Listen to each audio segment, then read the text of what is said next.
నమస్కారం. RTI 9 news కి స్వాగతం. మెదక్ జిల్లా నర్సాపూర్ మున్సిపాలిటీ పరిధిలో గల శ్రీ రాజేశ్వర శివాలయం ప్రాంగణంలో విశ్వ ఇంటర్నేషనల్ సెంటర్ శివపురి అక్కల్కోట్ జిల్లా సోలిపూర్ వారి ఆధ్వర్యంలో 100 మంది భక్తులతో నిర్వహించడం జరిగింది. శివాలయం పూజారి వీరప్ప, సురేందర్, రమేష్, శంకర్ మాట్లాడుతూ అగ్నిహోత్ర అనేది ఆధునిక సమస్యలకు పరిష్కారం వల్ల సుఖము, శాంతి, సమృద్ధి కలుగుతాయని, ప్రకృతి ప్రసాదించిన వాటిని నాశనం చేయడం వల్ల తినడానికి మంచి తిండి, తాగడానికి స్వచ్ఛమైన నీళ్లు కరువైనట్లే ఇప్పుడు పీల్చడానికి మంచి గాలి కూడా దొరకకుండా పోతుందని, అగ్నిహోత్రం చేయడం వలన లోక కళ్యాణం జరుగుతుందని, అందులో మన కళ్యాణం భాగమై ఉంటుందని, అజ్ఞాతర చేయడం వల్ల మనకు కలిగే ప్రయోజనాలు, అగ్నిహోత్ర చేసే సమయంలో వెలువడే వాయువు మనం పీల్చుకోవడం వల్ల మనలో ఉన్న అవయవాల శుద్ధి జరిగి అలానే ఒత్తిడి తగ్గిస్తుందని, ఏకాగ్రత, ఆలోచన సామర్థ్యాన్ని పెంచుతుందని, మంచి క్రమశిక్షణ అలవాటవుతుందని, చెడు వ్యసనాలను దూరం చేస్తుందని, బీపీ, షుగర్ కంట్రోల్ చేస్తుందని, మన ఇంటిలోకి ఎలాంటి నెగటివ్ పవర్ని, విషవాయువులని రాకుండా చేస్తుందని అన్నారు. ఇట్టి కార్యక్రమంలో అధిక సంఖ్యలో మహిళలు, భక్తులు పాల్గొని అగ్నిహోత్రం నిర్వహించి ప్రతిరోజు అగ్నిహోత్రం ప్రతి ఇంటిలో చేసుకుంటామని ప్రతిజ్ఞ చేశారు. ఏదన్నా పూజాపులతో చేసామనుకోండి మన వరకే పరిమితం. అగ్నిహోత్ర అలాగా అశేష ప్రాణిక కళ్యాణం होगा, हम ప్రకృతి కళ్యాణం అవుతుంది, మన కళ్యాణం అవుతుంది. పూరకాలు వావులు అన్ని శుభ్రంగా ఉండేవి, ఇవి అన్ని కాలుష్యంగా మారిపోయి. అగ్నిహోత్రం అన్నమాట వాయుమండల శుద్ధి, శారీరక శుద్ధి, మానసిక ప్రశాంతత లభిస్తుంది. మనం ఒక్కరు చేస్తే మన ఇంట్లో అనమాట ఎంత దూరం అంటే చుట్టుపక్కల అందరికీ అనమాట ఈ వాతావరణ శుద్ధి చేస్తుంది, ఆరోగ్యం మంచి ఆరోగ్యం ఇస్తుంది, అన్ని రకాల మీద. అందుకే దీన్ని యుగధర్మం అనబడుతుంది. అందుకే రామావతారం కూడా ఇదే ఉండేది, తర్వాత కృష్ణావతారం కూడా అగ్నిహోత్రం ఉండేది, తర్వాత అనమాట లుప్తమైపోయింది. ఇది కొత్తేం కాదు. మళ్ళీ అక్కల్కోట నుంచి ఎవరైతే రాముడు, ఎవరైతే కృష్ణావతారం జరిగిందో, ఎవరైతే గౌరవం, మళ్ళీ కలికి అవతారం రూపమైన శ్రీ గజానన మహారాజు గారు అక్కల్కోట అనమాట అగ్నిహోత్రాలు 1944 విజయదశమి రోజు అక్కడ గురుదక్షిణ ఇవ్వడం జరుగుతుంది. మీరనమాట కేరళ తెలుసుగా, కేరళ అనమాట స్వామివారి విగ్రహం ఎవరు స్థాపన చేశారు? భగవాన్ పరశురామ స్థాపన చేసి అందరూ తెలుసు, స్వాములకందరూ తెలుసు.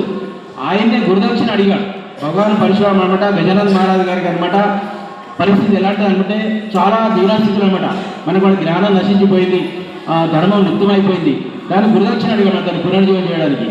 గజానన మహారాజు అనమాట ఇదే అనమాట గురుదక్షిణ అనమాట. భగవాన్ పరశురామ పాదుకల మీద తులసి బదువుగా అనమాట మై శుభంగా పునర్జీవం కరంగా మై పృథ్వీ సుఖశాంతి సమృద్ధిగా సువర్ణక భారత్ బనేగా. పూర్వ సువర్ణ ఏదైతే పూర్వ భారతదేశం అంటే బంగారు భారతదేశం అది అనమాట గురుదక్షిణకి ఇస్తాడనమాట. 4 వేదాల సారాంశమే అగ్నిహోత్రం. 4 వేదాలు అయితే చెప్పబడుతుందో ఇదే అగ్నిహోత్రం అనమాట. ఒక వేదం చదవాలంటే చాలా సంవత్సరాలు పడుతుంది. 4 వేదాలు చదవడం సగం వేయకపోతుంది. కానీ 4 వేదాలు ఏదైతే చెప్పబడుతుందో ఇదే అగ్నిహోత్రం అనమాట. అగ్నిహోత్రం అనమాట అందరి కళ్యాణం జరుగుతుంది, దాన్ని ధర్మం అనబడుతుంది. అది సందే ప్రాతకాల పరమేశ్వరం ఏం చెప్పాడు? సందే ప్రాతకాల తీర్థ స్నానాలు ప్రతి ఇంటికి వస్తాం అనమాట. అగ్నిహోత్రం చేస్తూ మనం ఎలాంటి కర్మలు కాకుండా అన్ని మోక్షం పొందడానికి ఈ అగ్నిహోత్ర వేదాలు చెప్పబడుతుంది.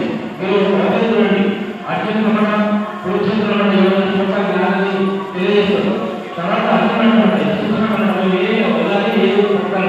అన్ని వదిలేసి లింగదానం కర్మ స్వాధ్యాయాలు అని యజ్ఞాన్ని వెళ్ళడం వెళ్ళడం యజ్ఞం చేయడం వల్ల మీ అవపాత్ర దేవ వైద్యం చెప్పాడు. అగ్నిహోత్ర అందరికీ ఆదేశించుకోవడం ప్రవేశం. మీరు వేదాల దేవ ఆదేశ పిల్లలు కూడా తరంజలు లేకుండా కుక్కలను పాపలు దగ్ధం చేస్తుందంట. సమస్య పాపలు కుక్కలను పాపలు దగ్ధం చేస్తుంది. అగ్నిహోత్రం కూడా అన్ని రకాల మనం ఏం చేస్తుంది? ఇది వేదాలు చెప్పబడుతుంది, రామాయణంలో చెప్పబడుతుంది. మీ మహాభారత చేశారు కదా, మహాభారత తర్వాత రామరాజు ధర్మరాజు మేము అరణ్యవాసం ఉండడం కారణం వల్ల మేము ఎలాంటి సత్కారం చేయలేకపోయాము, ఎలాంటి పెళ్లి సత్కారం ఎలా చేయలేకపోయామని చెప్తాడు. అప్పుడు దేవుడు చెప్తున్నాడు, ఏ రాజ్యాల ధర్మరాజు గారు మీరు ఎక్కడైతే అరణ్యవాసం విద్య అగ్నిహోత్రం చేశారు కాబట్టి యువకులు దేవుడు అక్కడలేదు కాబట్టి మీరు ఏ నోములు కానీ ఏం చేయనక్కర్లేదు, మీ కర్మ కూడా మీకు ఏమంటారు అగ్ని చేశారని చెప్తారు. అగ్నిహోత్రం చాలా సేపు అగ్నిహోత్రం నుంచి ప్రపంచాన్ని ఇది అవతార దృష్టి కూడా ఆచరించారు. మానసిక కలిగించాక ఇది మన అందరం కర్తవ్యం, మన కర్తవ్యాన్ని ఉద్దేశం కాబట్టి ఈరోజు మన కాలుష్యం చెప్పనక్కర్లేదు. మానసిక దేశం కానీ మానసిక కానీ ఏమైనా కారణాలు జబ్బులు వ్యాపిస్తాయి. ఎలాంటి జబ్బులు లేకుండా ప్రశాంతం జీవనం గడపడానికి, ప్రకృతి కొత్త నిర్మాణం జరగడానికి ఇది వేదాలు అయితే చెప్పబడుతుందో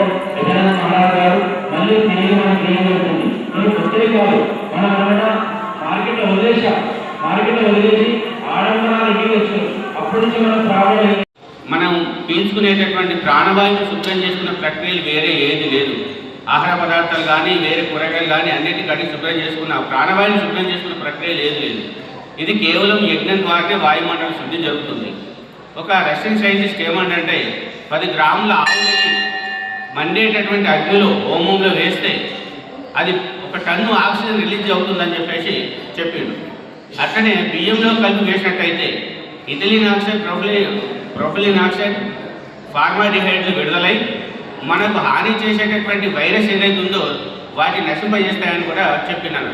మన కరోనా టైంలో కూడా చాలామంది ఆవు పిడకల పొగ పెట్టుకోండి ఇంట్లో అని చెప్పారు. అంటే మన ఇంట్లో అగ్నిహోత్రం ఆచరిస్తే మనమే కాకుండా ఇంట్లో ఉన్న వాళ్ళందరూ కూడా ఆరోగ్యంగా ఉంటారు. ఇది వేద ధర్మము, సనాతన ధర్మము. ఇప్పుడు చెప్పినటువంటి విషయాలు ఏదో ఎవరో కల్పించి చెప్పినే కావు, మన వేదాలలో ఉన్నటువంటిదే, శ్రీకృష్ణ భగవానుడు చెప్పినటువంటిదే, భగవద్గీతలో కూడా ఏ విధంగా చెప్పిండు అనేది దాని గురించి ఇప్పుడు నేను మీకు కొన్ని శ్లోకాల ద్వారా ఒక 2 నిమిషాల్లో మీకు విశదపరుస్తాను. ఈ అగ్నిహోత్రం చేస్తే ఏంటంటే యజ్ఞము, దానము, తపము, కర్మ, స్వాధ్యాయం 5 ప్రక్రియలు దీనిలో ఇమిడి ఉన్నాయి. దీన్ని పంచసాధన మార్గం అని కూడా అంటారు. ఇది డైరెక్ట్గా మనం భగవంతునికి ఆహారం అందించేటటువంటిది ఒక ప్రక్రియనే ఈ అగ్నిహోత్రం అన్నట్టు. ఇప్పుడు మీకు ఇంతకుముందు మన శంకర్ గారు చాలా విషయాలు చెప్పాడు. అవి చెప్పకుండా నేను భగవద్గీత లోపల శ్రీకృష్ణ భగవానుడు ఏ విధంగా చెప్పాడు అనేది కేవలం కొన్ని శ్లోకాల లోపల మీకు చదివి వినిపిస్తాను. ఎందుకంటే చెప్పినటువంటి విషయాలు ప్రతిదీ కూడా ఆధారభూతంగానే చెప్తున్నాము. ఏదో